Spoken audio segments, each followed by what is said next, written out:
देखिए, हमारे साथ मौजूद हैं पूर्व में प्रतिपक्ष के नेता, झारखंड में मंत्री रह चुके अमर बावरी। ये पार्टी विशेष काम से आज यहाँ पहुँचे हैं। आइए इनसे जुड़ते हैं और कुछ ऐसे सवाल पूछते हैं जो बिहार चुनाव के दरमियान कई सवाल पैदा कर रहे हैं। नमस्कार सर, आपका स्वागत है। जोहार, नमस्कार सर। सबसे बड़ा चीज़ अभी जो देखने मिल रहा है कि बिहार का चुनाव अब कई चीज़ों को सामने ला रहा है। गाली प्रथा, उसके बाद कई ऐसे सवाल जिसके बाद बिहार में महिला मोर्चा द्वारा बिहार को बंद कराया गया। लेकिन अब जो विपक्ष है उसने निशाना साधा है कि 2 इंजन से चलने वाली जो सरकार है, केंद्र में भाजपा की सरकार है, बिहार राज्य में भाजपा की सरकार है, उसके बावजूद बंद लाया गया। तो किसके खिलाफ बंद था? बंद था उस मानसिकता के विरोध में जिसका नेतृत्व कांग्रेस और आरजेडी कर रही है। बंद था उन माँ बहनों के सम्मान में जिसके लिए यह देश जाना जाता है, उनके सम्मान के लिए, उनके त्याग के लिए, उनकी आराधना जो पूजनीय हैं उनके लिए। देश के प्रधानमंत्री नरेंद्र भाई मोदी जी वो हमारे लीडर हैं और आज देश के प्रधानमंत्री जी की दिवंगत माता जी के नाम पर कांग्रेस के मंच से तेजस्वी यादव, राहुल गांधी जी के उपस्थिति में माँ की गाली दी जाती है। पूरा दुनिया देखता है। अगर यदि यह इस बात से कांग्रेस और आरजेडी यदि अपने आप को जुड़ा हुआ नहीं मानती थी तो वहीं माइक छीन करके उनको, उस लड़के को जिसने भी गाली दिया था उसको मंच से उतार देते, क्षमा मांग लेते, मामला वहीं समाप्त हो जाता है। क्योंकि माइक में बड़े लोगों के कार्यक्रम में, जनता के कार्यक्रम में कौन क्या बोल देगा, ऐसा कभी स्थिति पैदा होती है। लेकिन उनके तरफ से किसी भी प्रकार का बात नहीं किया गया, उल्टे वो मुस्कुराते हुए पाए गए और बाद में बड़े ही निम्न स्तर के राजनीति के साथ इस कृत्य को वो जो है जस्टिफाइड करने पे लग गए।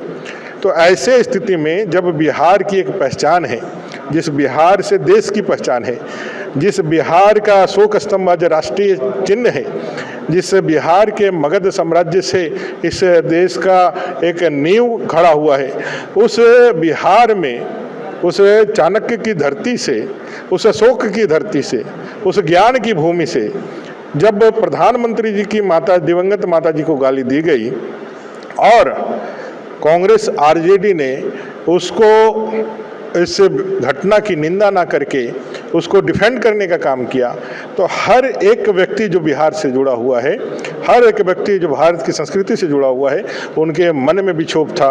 और इसी को लेकर के भारतीय जनता पार्टी महिला मोर्चा ने बंद का आह्वान किया था और ऐतिहासिक बंद के साथ लोगों ने बतला दिया कि बिहार का जो लोग हैं, बिहार की जो जनता है, वो कभी किसी माता का अपमान नहीं कर सकती। एक कुत्सित मानसिकता वाले राजनीतिज्ञ हैं जो कांग्रेस और आरजेडी अपने फायदे के लिए, अपने फ्रस्ट्रेशन के लिए निकालने के लिए प्रयोग में ला रहे हैं। सर, विपक्ष का कहना है कि जिस व्यक्ति के द्वारा ये काम किया गया था उस पर कानूनी कार्रवाई की गई, उसे जेल में डाला गया और भाजपा, जो बिहार में जो भाजपा चल रही है, महिलाओं को आगे करके इस तरह का प्रदर्शन कर रही है। जेल में तो कानून ने डाला, जेल में तो सरकार ने डाला। आपने क्या किया? आपका मंच था, आपकी कुर्सी लगी थी, आपके टेंट लगे थे, आपकी माइक लगी हुई थी, आपके खर्चे से पैसा हुआ, इतना बड़ा घटना हुआ, आपने क्या किया? आपने तो कुछ नहीं किया महोदय।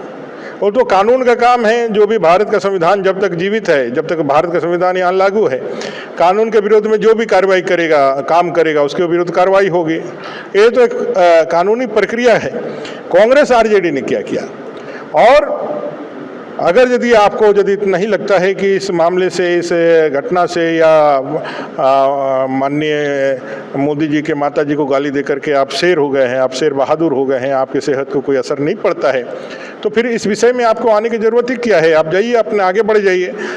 बिहार की जनता इस चुनाव में आपने क्या किया है, बिहार और बिहारियों का अपमान कैसे किया है, उसका बदला इस बार फिर से एक बार लेकर के दिखा देगी।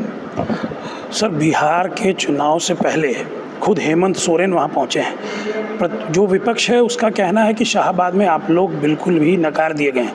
क्या इस बार हेमंत सोरेन के जाने से उन्हें बल मिलेगा, भाजपा को धूल फेंकना पड़ेगा? अभी इंडिया अलायंस के सारे दल के लोग बिहार जा रहे हैं, सबको बुलाया जा रहा है।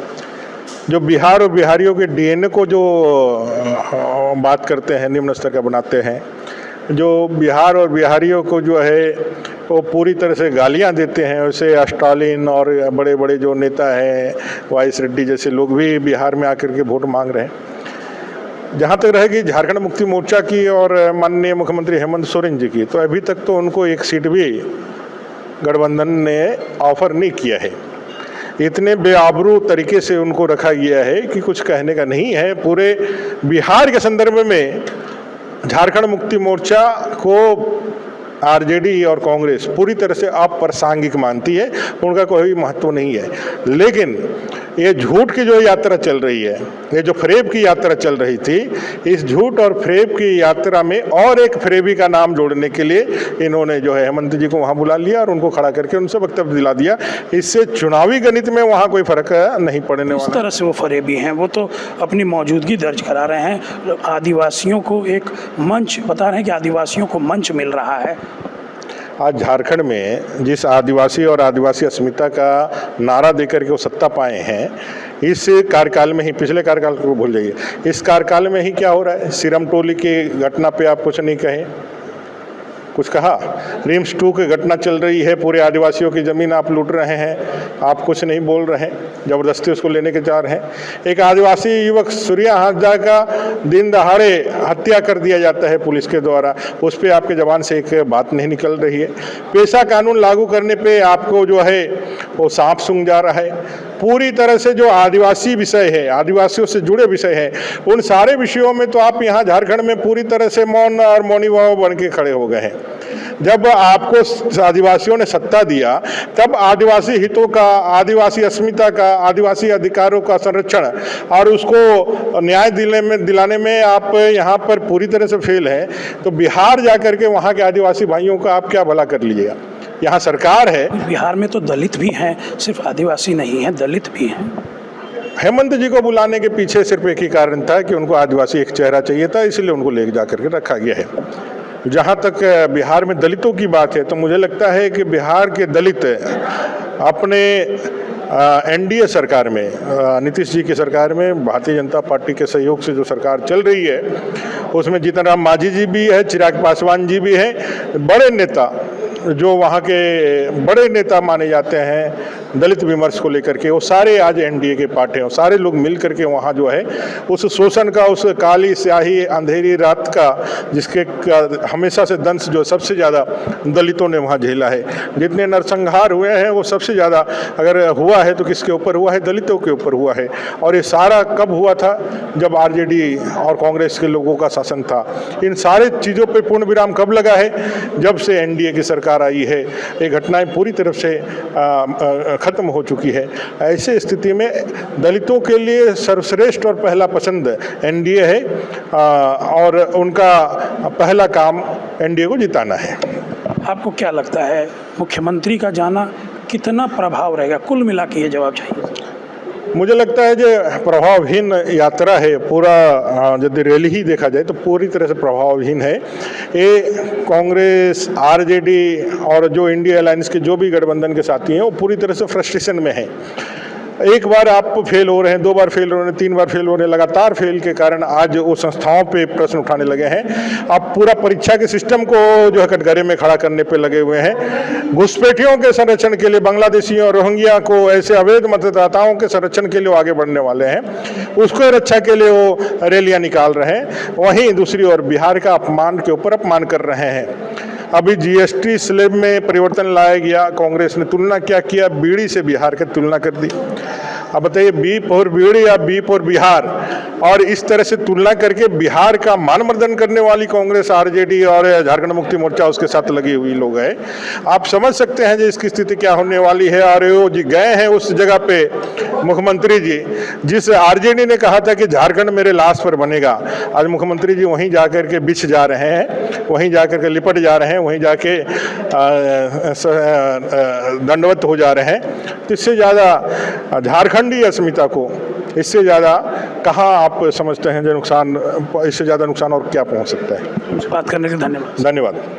ये थे हमारे साथ अमर बावरी जी। इन्होंने स्पष्ट रूप से झारखंड के मुख्यमंत्री को फरेबी की संज्ञा दे दी है। इन्होंने लगभग 1 दर्जन से ज़्यादा मुद्दों को फिर से हवा दे दी है और कहा है कि उन सभी मुद्दों में जो आदिवासियों को आगे ला सकते थे, आदिवासी विरोधी थे, उस पर राज्य सरकार और हेमंत सोरेन ने चुप्पी साध ली है और बिहार में जाकर आदिवासियों का चेहरा बनने का प्रयास कर रहे हैं। अब देखना है कि चुनाव का परिणाम बिहार में भाजपा को कितने सीट दिलवाता है। सरायकेला झारखंड से मैं चंद्रमणि।